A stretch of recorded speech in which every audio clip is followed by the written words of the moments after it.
Now, some big economic news on Thursday as the Bank of Korea put an end to almost 1 year of holding the key interest rate steady.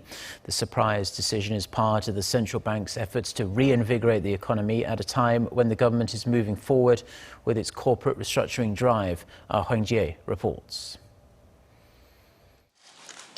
It was a bolt out of the blue that few were expecting. The Bank of Korea on Thursday cut its key rate by 1/4 of a percentage point to an unprecedented low of 1.25%. The unanimous decision came as the economy has seen its traditional growth engine exports fall sharply for almost a year and a half. We believe there are considerable downside risks in the second half of this year.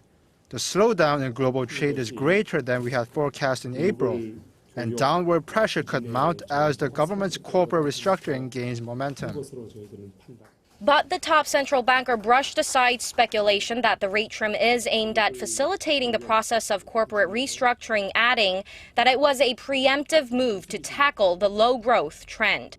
And experts say it would have been now or never for Korea's central bank to cut the rate, as the worse-than-expected U.S. jobs data in May tempered forecasts of a rate hike by the Federal Reserve in June, in return giving leeway for the BOK. Maneuvering the rate against the Fed's interest rate plans has prompted fears of massive capital outflows in emerging markets, and Korea is no exception. It's a matter of when, but considering the Fed will likely raise its interest rates in the second half of the year, June may have been the appropriate month for Korea's monetary policymakers to go with a rate cut decision. The governor emphasized, though, a rate cut itself will not put the economy back on track to a solid recovery, and that fiscal policy, as well as structural reforms, should also follow. Concern over further exacerbating household debt is another thorny issue that the central bank will have to confront.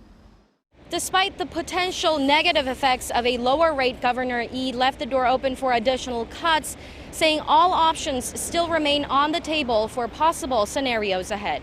Hwang Ji-hye, Arirang News.